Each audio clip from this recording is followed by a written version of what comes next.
Okay, एक दो programme करते हैं, फिर आपको समझ आएगा कि क्या क्या होता है बेसिकली प्रोग्राम में। ये मैं पिछले वीडियो पे बोला था ये सारी चीज़ें, अभी एक प्रोग्राम में करके देखते हैं, है ना। चलो, खोल लिया एक मैंने नया टैब। अब अपना प्रोग्राम ये रहा, ये अपना प्रोग्राम है।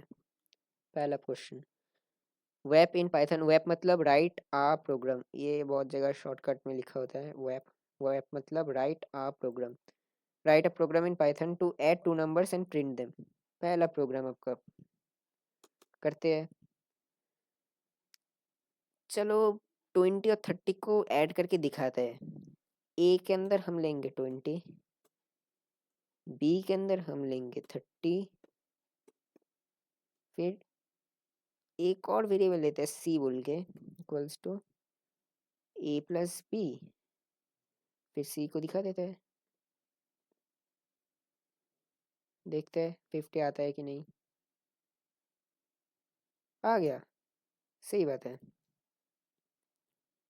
अच्छा, इसको चेंज करके देखते हैं थोड़ा सा। 30 अब तो 60 आना चाहिए। आ गया। एक चीज़ देख लो, मुझे यहाँ पे लिखना ऐसे ऐसे प्रिंट करवाना है message, the sum of them are बोल के जो आंसर आएगा वहाँ पे आंसर आएगा। ऐसे कैसे लिखें, ट्राई करते हैं। द सम नंबर्स आर सी।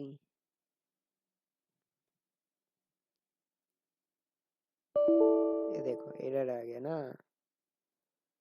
भी, क्योंकि ये जो अपना पार्ट है इसको मैं स्ट्रिंग के अंदर लिखना चाहिए और इसको स्ट्रिंग के बाहर। ये अपना वेरिएबल है और ये अपना स्ट्रिंग है, क्योंकि ये एक सेंटेंस है। इसको कर देते हैं स्ट्रिंग के अंदर कोट।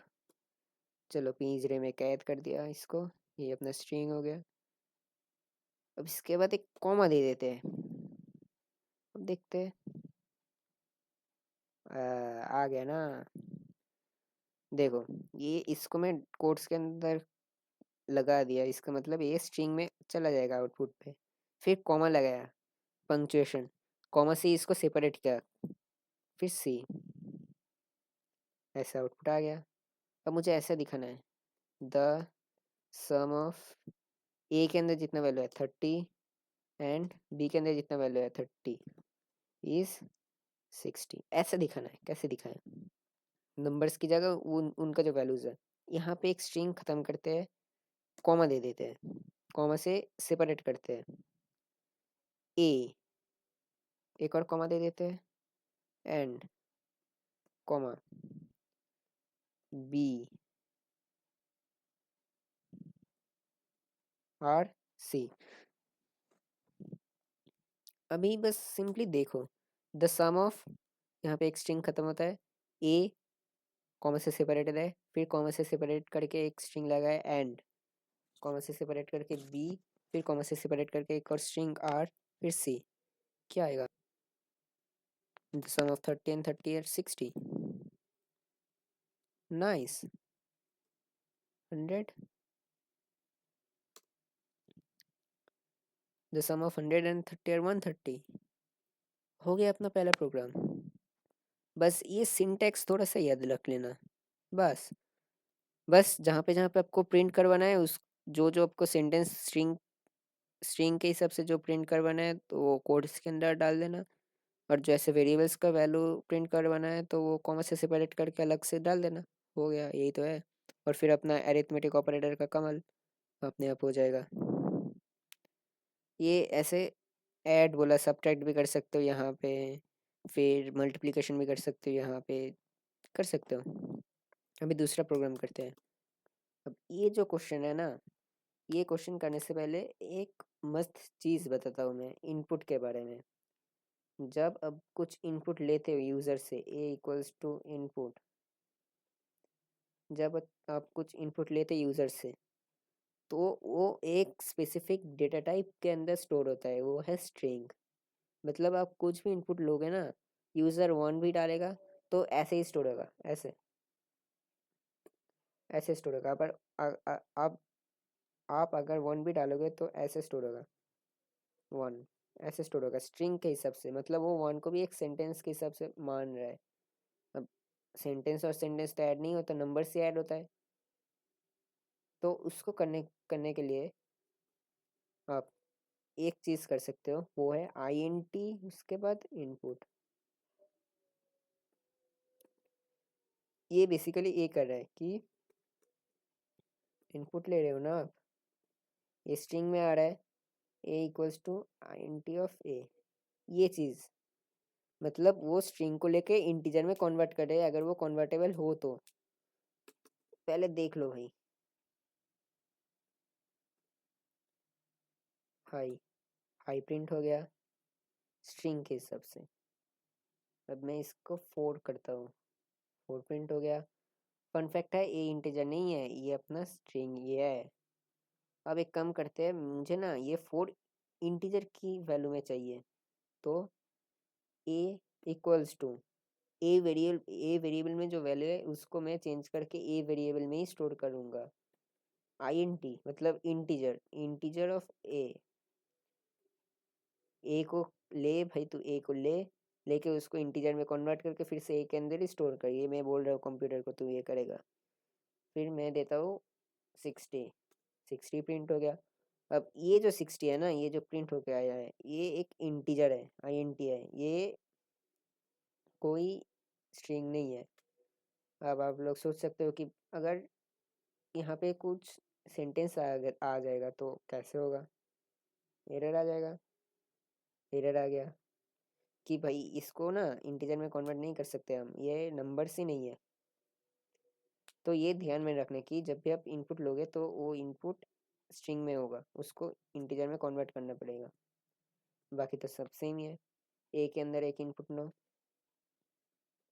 इनपुट ले लो, बी के अंदर एक इनपुट ले लो। अब ऐड करना पड़ेगा numbers, a equals to INT of a, b equals to INT of b. अब ऐड करते हैं, c equals to A plus b. अभी हो गया तो प्रिंट कर देते हैं।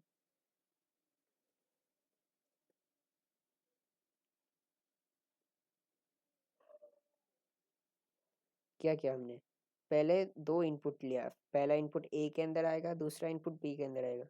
फिर वो स्ट्रिंग वैल्यू को लेके इंटीजर में कन्वर्ट कर देगा कि भाई तू बदल जा। फिर वो अगर बदल जाएगा तो उसको कन्वर्ट कर दे, उसको ऐड कर देगा, ऐड करके बस सिंपली प्रिंट कर देगा। रन करके देखते हैं। ओके, पहला वैल्यू देते हैं 10, दूसरा वैल्यू देते हैं 20, सम इज 30। वाह भाई, एडिशन का कैलकुलेटर बना लिया हम लोगों ने तो। अब इसको थोड़ा सा शॉर्ट शॉर्ट में करने की कोशिश करते हैं। ये जो है ना, ये जो INT A INT B, इसको हम ऐसे भी लिख सकते हैं, INT वेरिएबल, एक एक लाइन शॉर्ट से हम लिख सकते हैं ऐसे। हो गया। अब देखते हैं, 10, 30, 40 आ गया। ये बेसिकली ऐसा कर रहा है कि इनपुट लेके डायरेक्ट उसे इंटीजर में कन्वर्ट करके फिर एक अंदर स्टोर कर रहा है। एक एक दो लाइन लिखने की और ज़रूरत नहीं, अगर सेकेंड लाइन में जाके स्ट्रिंग में इनपुट स्टोर करके फिर से उसको कन्वर्ट करने की ज़रूरत नहीं, ये इनपुट लेके डायरेक्ट उसको चेंज करके ही स्टोर कर रहा है। स्टेप बाय स्टेप देखो, इनपुट लिया, वो ये इनपुट वाला ब्लॉक है। उसके बाद उस वो इनपुट लेके वो इंटीजर में कन्वर्ट करके स्टोर कर दिया बस, फिर ऐड करके प्रिंट। अब एक चीज़ देखो, इनपुट का जो ये है ना, इनपुट का जो ये ब्रैकेट है, ब्रैकेट हर जगह देना पड़ता है, प्रिंट के पास, प्रिंट के ये भी, प्रिंट के साइड में भी था। तो इनपुट के ब्रैकेट के अंदर कुछ लिख सकते हैं क्या, देखते हैं। Enter your first number. ओ भाई, यहाँ पे भी आ गया। एक चीज़ करते हैं ना फिर, यहाँ पे एंटर